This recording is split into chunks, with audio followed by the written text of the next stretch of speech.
Today we are back in the Outer Banks of North Carolina to visit Cape Hatteras National Seashore. We're going to show you the highlights, including beach destinations and 2 lighthouses, so stay tuned to see what attracts visitors to this area every summer. The Cape Hatteras National Seashore is managed by the National Park Service and is about 70 miles long.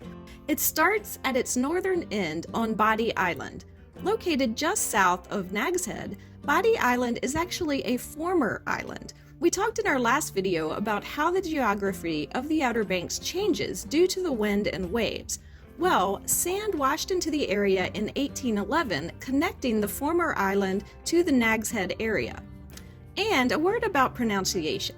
It looks like it's spelled Bodie, and we hear a lot of people pronounce it that way, but other people pronounce it Body. So we asked a park ranger at the Body Island Lighthouse, and she advised us that it is pronounced Body. Now you can certainly pronounce it any way you'd like, that's fine with us, but there's no need to leave comments about the correct pronunciation. Anyway, this former island features one of the 5 lighthouses on the Outer Banks, the Body Island Lighthouse. Nearby is Coquina Beach. We do hear some people call it Coquina Beach, so you can refer to the previous Bodie discussion. Anyway, throughout the National Seashore, there are these pull-offs where there's beach access. At this one, there's a bathhouse with showers, bathrooms, changing rooms, and water fountains. In addition to laying out in the sun, you can swim, fish, and bodyboard, and this is one of the sections of the seashore where you can even drive your 4-wheel drive vehicle on the beach. However, you do need to get an off-road vehicle license to drive on the beaches of Cape Hatteras National Seashore. There's an office right at this beach where you can fill out the paperwork, watch a short video on driving on the beach, and they'll give you a license.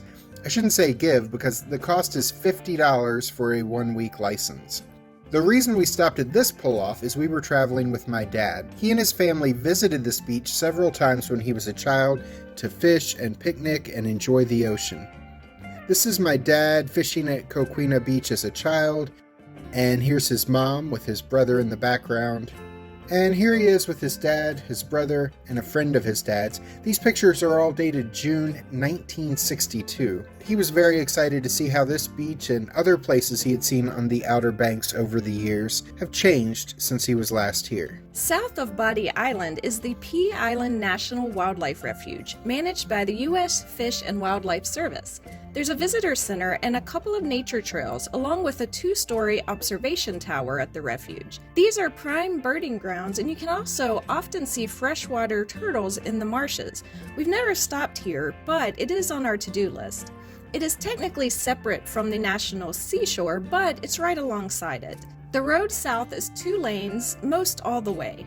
The islands get really thin at some points, where you can see the ocean on one side of the road and the sound on the other side. Here is one of the other areas you can pull off along the way to enjoy the beach. We saw a lot of people out kiteboarding on our recent visit, perhaps because it was so windy. We'll tell you a little more on the wind in a moment. You pass the towns of Rodanthe, Waves, and Salvo, which are along the Cape Hatteras National Seashore, but the towns themselves are technically not a part of the seashore. As you pass them, you're heading towards Cape Hatteras itself and the Hatteras Island Visitor Center. The big attraction here is the Cape Hatteras Lighthouse. This is the tallest brick lighthouse in the United States. If you've watched our channel very much, you know that Alice was not about to climb this 210-foot tall structure. But my dad and I were planning on making the climb, but then we saw this sign. The lighthouse is currently closed to climbing as they refurbish it. Right now they're removing all the interior paint in preparation for an extensive refurbishment that will begin later this year and is expected to take about a year to complete. Even though you can't climb it right now, you can still see good views of the lighthouse, and you can tour the grounds and the lightkeepers' quarters, which we'll show you in a bit. Under normal circumstances, you can usually climb this lighthouse anytime between the months of April and October. In 1999, they moved this lighthouse from its original location. We'll tell you more about that in a minute too. And they've set up the original foundation stones that were at the former lighthouse location and used them to form this amphitheater. The stones are now all engraved with the names and start dates of all the lighthouse keepers over the years. So first we'll show you the visitor center. Out in front of the building, a park ranger had tables set up with information about the area, as well as information about area rip currents and sea turtle nesting season. These are big themes along the beaches of the Outer Banks, as you're likely to see signs telling you how to survive a rip current and warning you to avoid sea turtle nests, which are marked with posts and ropes around them.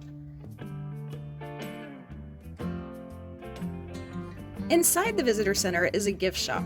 They're currently selling their I Climbed the Lighthouse t-shirts for 30% off, since you can't actually climb the lighthouse right now. There are also books about the Outer Banks and its history, as well as clothing and mugs bearing pictures of the Cape Hatteras Lighthouse.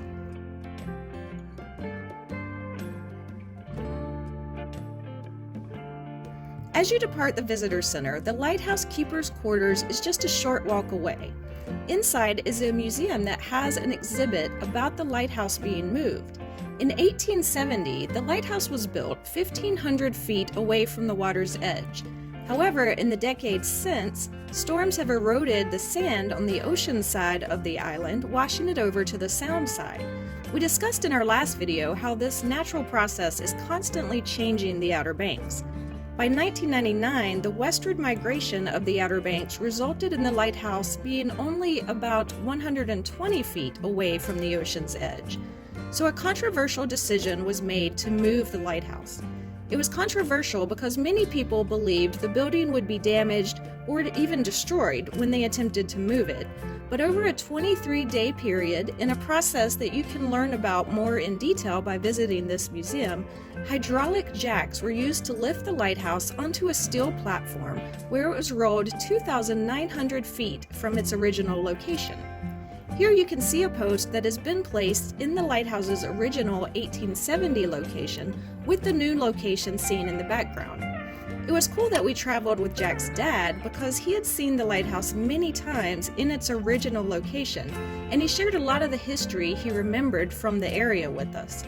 There was once another lighthouse in the area built in 1803, but the site of that original lighthouse is now completely underwater.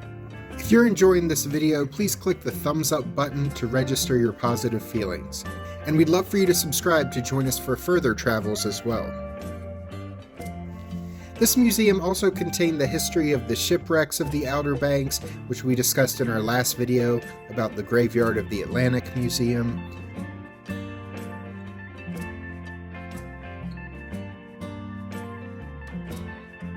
They also discussed the life-saving crews that would leap into action whenever there was word of a shipwreck in the area. And there were also displays about fishing along Cape Hatteras, as well as the plant life that holds together the sand dunes of the Outer Banks. After we toured the museum, we walked back towards the visitor center where there was a ranger talk about how the barrier islands of the Outer Banks were formed and how they're continuing to change shape to this day. We were generally aware of a lot of what was covered, but she provided a lot of interesting details that we didn't know as well. It was this ranger who told us that over the next few hundred years, the islands of the Outer Banks would continue migrating west till they eventually join the North Carolina mainland. So if you ever wanted to take an Outer Banks vacation, time is limited. We then spent the afternoon enjoying the beach right near where the current lighthouse was originally located. We had fun but didn't stay out on the sand as long as we had planned to. Yeah, so the wind was terrible on this day. To get our beach blanket to stay down, we had to take all the contents of the trunk of our car and lay them down on the blanket. We went to get in the ocean for about 30 minutes, and when we came back, there was a ton of sand on the blanket. It was so bad, we felt like we were in a sandstorm. Sand was just pelting us the whole time. The waves were really choppy, they were knocking us all over the place as we tried to enjoy the water. Jack stayed in the water while I gave up and started looking for seashells, which Jack's dad helped me with once he had also had enough of the waves. Eventually, we ended up leaving the beach after only about an hour, and we went to enjoy the much calmer hotel pool instead. The beaches of the Outer Banks are not usually as windy and wild as they were that day, but they can get bad, especially during the hurricane season, which runs June through November. If it's windy on the ocean side of the island, remember there are some beaches on the sound side of the island facing the mainland, which are a lot calmer. If you continue south down Hatteras Island from the Lighthouse, you'll get to the graveyard of the Atlantic Museum. There's another public beach entry point nearby, which is where we hung out and watched some people kiteboarding after visiting the museum in our last video. At this point, you're close to the southernmost part of the island. The Cape Hatteras National Seashore continues on to the next island, though, which is called Ocracoke. You can't get there by bridge. You have to take a ferry, which picks you up at a dock right near the graveyard of the Atlantic Museum. The ferry ride is free, but it lasts about an hour, and in the summer, you may have to wait an hour or two for space to be able to get on the ferry. We don't have footage of Ocracoke because we've never been yet. Our next Outer Banks trip will be to Ocracoke so we can see that island as well. There's another lighthouse there, though that one is not open for the public to climb. So we showed you some highlights of the Cape Hatteras National Seashore, but there's more to see. There are campgrounds, hiking trails, an old life-saving station that has been turned into a museum, a fishing pier, and some beautiful beaches. We loved visiting this area and can't wait to go see Ocracoke when we are next able to travel through the Outer Banks. I'm Alice. And I'm Jack. Check out the links at the end of this video to other popular Outer Banks videos, and we'll see you the next time we're traveling through.